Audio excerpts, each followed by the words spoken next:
Hi, welcome to my channel. To give myself a little introduction, I'm John. I am a PhD student in electrical engineering, but more importantly, I am a macaron enthusiast. I've been baking them for years now, and I've kind of built up my own brand around them called Macajohns. I love experimenting with different flavors and different techniques to make them, all of which I've done so far. You can see on my Instagram or my website, both linked below.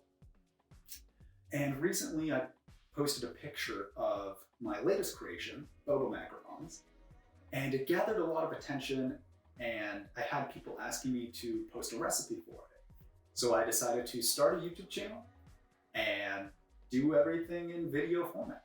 So in the future, I plan to post recipes and tutorials here. So if that's something you're interested in, feel free to like, comment, subscribe, all that business. And I am completely new to video editing, so there are bound to be some hurdles along the way. But hopefully with your feedback, I can refine things really quickly. And without further ado, let's get into these Boba Macarons.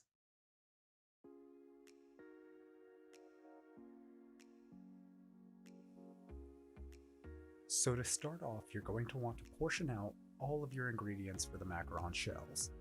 This is a straightforward recipe that I often use or adapt, and I'm planning to do a more in-depth video next time to try and flesh out the process a bit and give my tips and tricks behind making macaron shells. I use an Italian meringue, which is a super stable meringue created by whipping egg whites with hot sugar syrup. Any material that I use, I'll try to provide a link for via Amazon in the description below.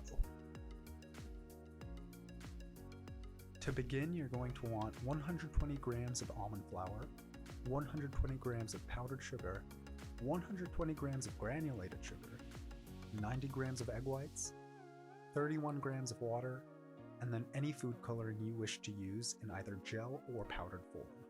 Don't use liquid food coloring here. In this case, I'm going to use Chef Master Avocado Color. Now that you have your ingredients laid out, it's time to start preparing the shells. You're going to want to start by measuring out your 90 grams of egg whites into two 45-gram portions. One is going to be added to your almond flour eventually, and the other will be used for the meringue. Then, you're going to want to add your granulated sugar and water into a saucepan together, and give them a little stir to incorporate everything together.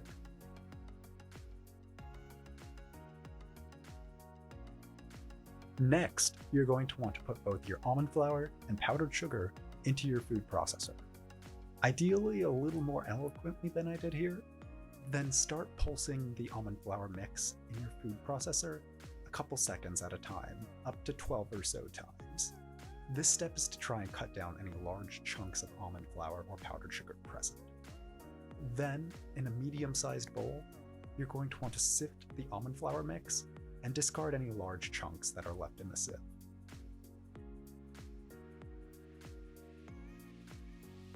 Then, in one of your 45-gram portions of egg whites, add a few drops of your food coloring into the egg whites and incorporate them together using a spoon or a fork. Then add your colored egg whites into your sifted almond flour mixture and stir them together until you have a thick paste. Then cover your paste with either a towel or some saran wrap and set it off to the side while we focus in on the meringue. To start the meringue, you're going to want to add your second 45-gram portion of egg whites into the bowl of your stand mixer. And then give it a little whisk just to get some bubbles present in there. Then you're going to want to start mixing your egg whites on a medium speed. I use around 5 on the KitchenAid, until you start to approach soft peaks, at which point you're going to want to focus in on making the hot sugar syrup using the saucepan of sugar and water that we prepared earlier. For this step, ideally you'd have a thermometer to be able to check when the sugar syrup reaches around 245 degrees Fahrenheit, but I could not find where my roommates put ours in time, so I did it by eye, which I would not recommend doing on a regular basis for getting consistent results. You can also use a wet silicone brush here to wipe down the sides of the pan gently to try and prevent any sugar from crystallizing as it boils. Then Once your sugar syrup is ready, you're going to want to move fast and bump up the speed of your mixer to medium-high. I use around 8 on the KitchenAid, and then slowly pour your hot sugar syrup in it as it mixes. Continue to whip at medium-high until you reach stiff peaks.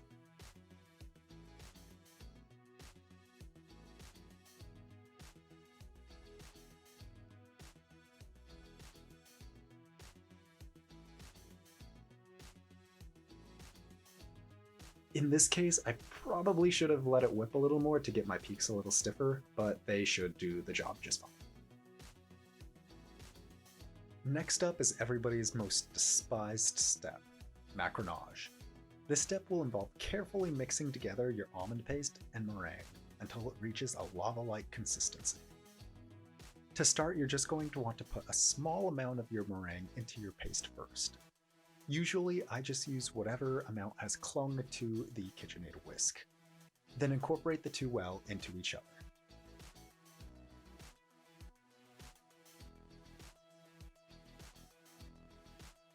Then, add the rest of your meringue and use a spatula to carefully mix the two together. Generally, it's helpful to try and move the spatula around the sides and then through the middle like I do here. There are a number of tips and tricks that people use in this step that I'll try to go over in my video focusing in on macaron shells, but the general idea is to get your batter to the consistency of flowing lava, where it will fall from the spatula in ribbons and slowly meld back into the batter. This step is something that just comes with experience, so don't get too frustrated when you're trying it out in the beginning. With your batter ready to go, it's time to start preparing the piping bag for piping your macarons. In this case, I use a Wilton 2A tip for the shells. Add your batter to your bag with the tip in it and twist the back to get ready to pipe.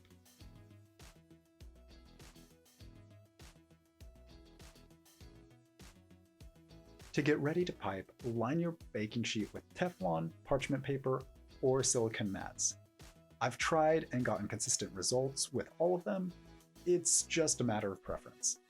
When piping your macaron shells, you're going to want to pipe such that your bag is as perpendicular to your sheet as possible. And then when they reach a particular diameter, flick your bag a little bit to move on to the next shell. Do this until you've finished with all of your batter.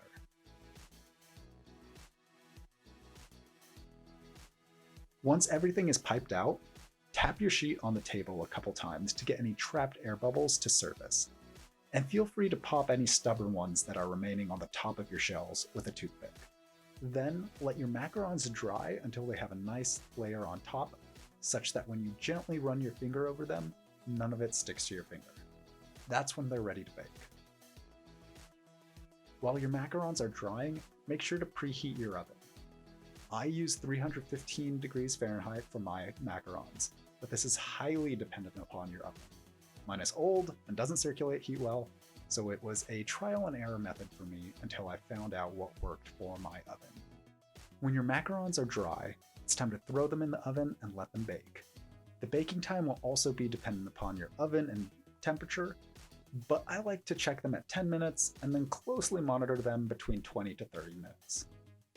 When your macarons are done baking and cooled, it's time to transfer them to a container and to get to work on the fillings.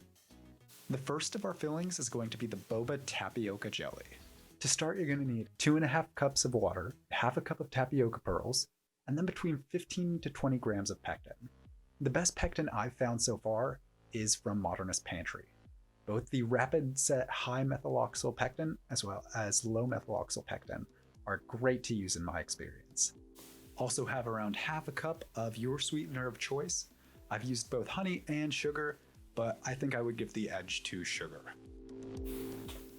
Start by placing your water into a saucepan and then waiting until it boils. Then add your tapioca pearls and follow the instructions for the specific brand that you bought. Mine involved boiling with and without a lid for a couple minutes. Afterwards, I turn off the heat and let the boba remain in the water for another couple minutes.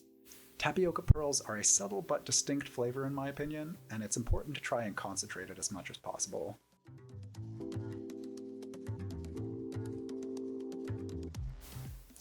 Once your water is sufficiently steeped, set aside 200 grams of it for making the jelly and get rid of the rest. Add some dark brown food coloring and your sweetener of choice and mix it into the water.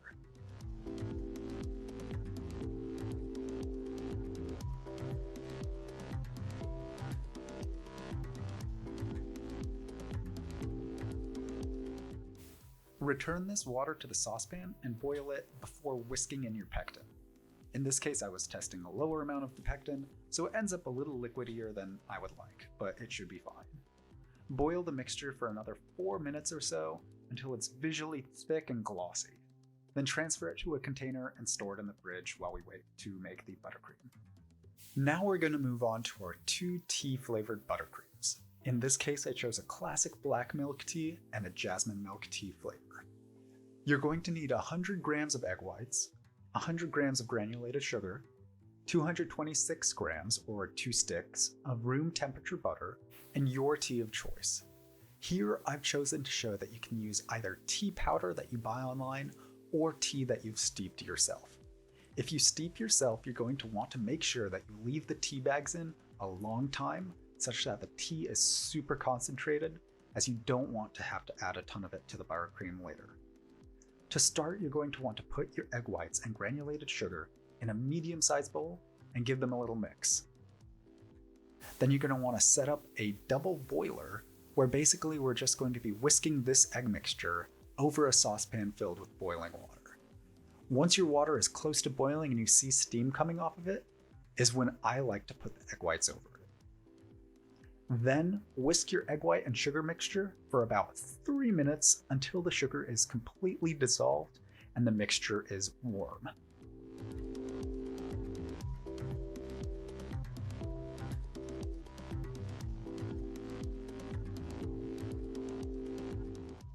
Transfer this mixture directly to your KitchenAid and start whisking on a medium-high speed. I do around 8 on a KitchenAid until you reach stiff peaks.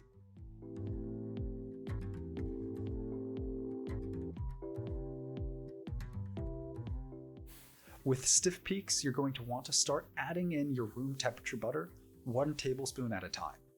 The mixture will likely start to look bumpy and curdled, but just keep whisking it and it should eventually come together.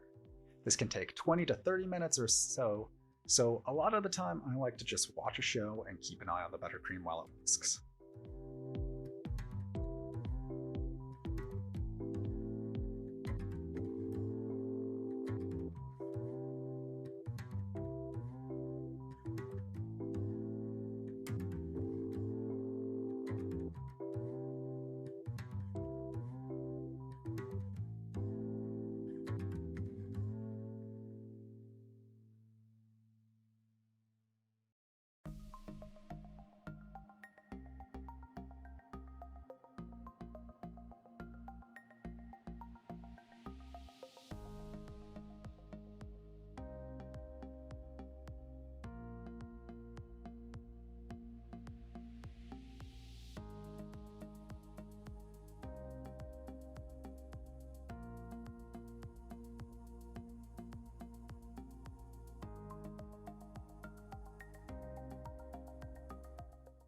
Once the base buttercream has come together, you're going to want to separate half of it into a separate bowl for our black milk tea buttercream. Then I start adding a mixture of water and a ton of tea powder, 1 tablespoon at a time, into the base buttercream, and then whipping it.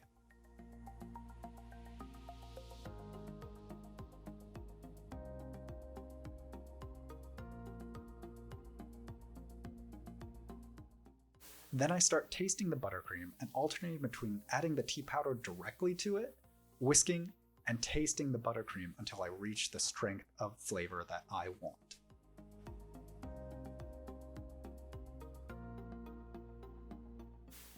For the jasmine tea buttercream, you're going to want to whisk the other half of your buttercream still in the stand mixer on high speed, and then alternate adding 1 tablespoon of your super concentrated tea at a time, and tasting the buttercream once it's come together, until it reaches the flavor that you want. I also recommend adding an additional half teaspoon of orange extract to this buttercream, as it really enhances the flavor, in my opinion.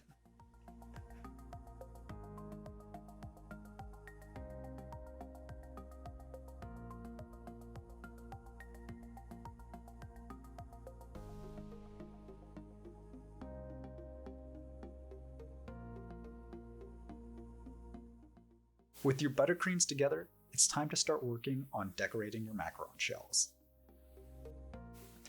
For the decoration of these macarons, I use my handy dandy airbrush, some black edible airbrush coloring, and a cute stencil that I designed and 3D printed myself. If people want it, I can provide the STL files for it. The airbrush process is pretty straightforward. Just place the stencil on the macaron and airbrush your color onto the macaron.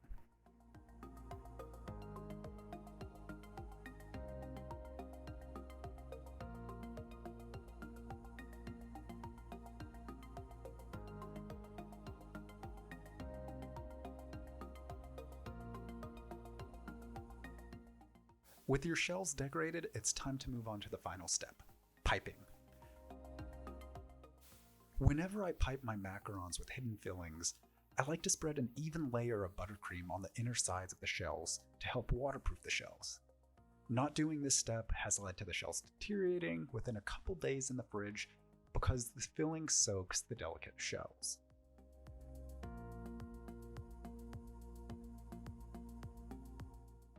With that done, I pipe a little circle of buttercream around the perimeter of one side of the shells and then fill it with the cold Boba Jelly.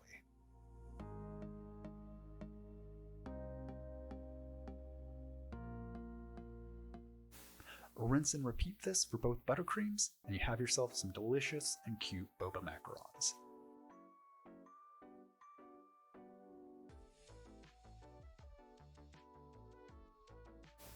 Thanks for watching, and feel free to leave a comment below if there's something unclear or if you liked this video. If you decide to make these for yourself, definitely post a picture on Instagram and tag me in it at Macajohns. I hope this was a helpful video, and like I said, my next video should go into detail about my go-to macaron shell recipe. If you like this content, feel free to like or subscribe. And with that, until next time.